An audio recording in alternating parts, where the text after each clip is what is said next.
بسم اللہ الرحمن الرحیم۔ السلام علیکم دوستو۔ حضرت عمر رضی اللہ عنہ کے زمانے میں ایک نوجوان شخص جو بڑی خوش الحانی کے ساتھ ستار بجایا کرتا تھا۔ اس کی سریلی آواز پر مرد، عورت، بچے سبھی قربان تھے۔ اگر کبھی مست ہو کر گاتا ہوا جنگل سے گزر جاتا تو چرند پرند اس کی آواز سننے کے لیے جمع ہو جاتے۔ رفتہ رفتہ جب یہ بوڑھا ہوا اور آواز بڑھاپے کے سبب خراب ہو گئی تو آواز کی عاشق بھی رفتہ رفتہ کنارہ کش ہو گئے۔ اب بڑھاپے میں جدھر سے گزرتا کوئی پوچھنے والا نہیں۔ نام و شہرت سے سب رخصت ہو گئے، فاقوں پر فاقے کرنے لگے۔ لوگوں کی اس خود غرضی کو سوچ کر ایک دن بہت غم زدہ ہوا اور دل میں کہنے لگا کہ اے میرے اللہ، جب میں خوش آواز تھا تو مخلوق مجھ پر پروانہ وار گرتی تھی اور ہر طرف میری خاطر توازہ ہوتی تھی۔ اب بڑھاپے سے آواز خراب ہو گئی تو یہ خواہش پرست اور خود غرض لوگ میرے سائے سے بھی بھاگنے لگے۔ ہائے، ایسی بے وفا مخلوق سے میں نے دل لگایا۔ یہ تعلق کس درجہ پر فریب تھا۔ کاش میں آپ کی طرف رجوع ہوا ہوتا اور اپنے شب و روز آپ ہی کی یاد میں گزارتا اور آپ ہی سے امیدیں رکھتا تو آج یہ دن نہ دیکھتا۔ بوڑھا گلوکار دل ہی دل میں نادم ہو رہا تھا اور آنکھوں سے آنسو بہہ رہے تھے کہ اللہ تعالیٰ کی رحمت نے اس کے دل کو اپنی طرف کھینچ لیا۔ چنانچہ بوڑھے گلوکار نے ایک آہ کھینچی اور مخلوق سے منہ موڑ کر دیوانہ وار مدینہ منورہ کے قبرستان روانہ ہو گیا اور ایک پرانی و شکستہ قبر کی غار میں جا بیٹھا اور دعا کرنے لگا۔ روتے ہوئے اس نے اللہ تعالیٰ سے عرض کیا، اے اللہ، آج میں تیرا مہمان ہوں۔ جب ساری مخلوق نے مجھے چھوڑ دیا اور تیرے سوا میری آواز کا کوئی خریدار نہیں، اے اللہ، آشنا بیگانے ہو چکے، اپنے پرائے ہو چکے، اب سوائے آپ کے میری کوئی اور پناہ گاہ نہیں۔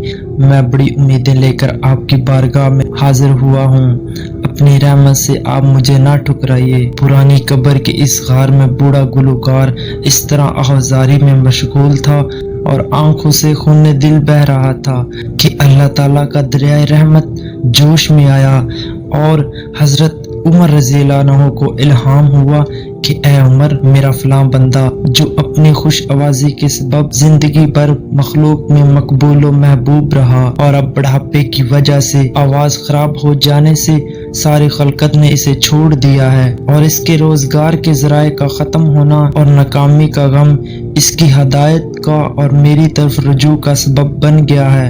اگرچہ زندگی بھر وہ نافرمان غافل رہا لیکن میں اس کی آزاری کو قبول کرتا ہوں، کیونکہ میری بارگاہ کے علاوہ میرے بندوں کے لیے کوئی اور جائے پناہ نہیں۔ بس اے عمر، آپ بیت المال سے کچھ رقم لے کر اس قبرستان میں جائیے اور میرا بندہ عاجز بے قرار کو میرا سلام پیش کیجیے۔ پھر یہ رقم پیش کر کے کہہ دیجیے، آج سے حق تعالیٰ نے تجھے اپنا مقرب بنا لیا ہے اور اپنے فضل کو تیرے لیے خاص کر دیا ہے۔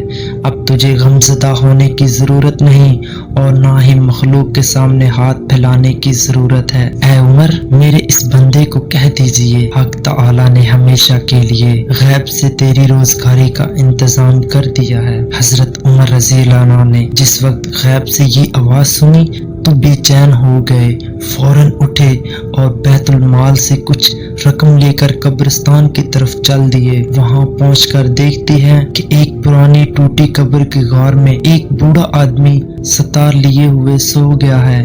اس کا چہرہ اور داڑھی آنسو سے تر ہے۔ جی ہاں، اسی اشک ندامت سے اس کو یہ مقام ملا ہے۔ خلیفہ وقت حضرت عمر رضی اللہ عنہ اس پرانی قبر کے سامنے باادب کھڑے ہوئے انتظار فرما رہے تھے کہ بوڑھا گلوکار بیدار ہوا تو ان سے اللہ کا سلام پیام عرض کروں۔ اسی اثناء میں حضرت عمر رضی اللہ عنہ کو چھینک آ گئی جس سے اس کی آنکھ کھل گئی۔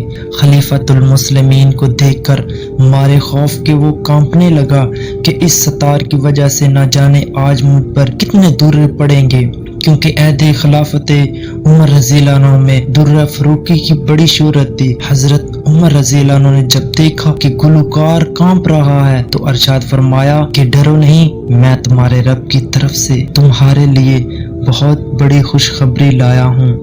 حضرت عمر رضی اللہ عنہ کے زبان سے بوڑھے گلوکار کو جب اللہ تعالیٰ کی الطاف و عنایات اور مہربانیوں کا علم ہوا تو اللہ تعالیٰ کی وسعت رحمت کے مشاہدے سے اس پر شکر و ندامت کا حال طاری ہو گیا۔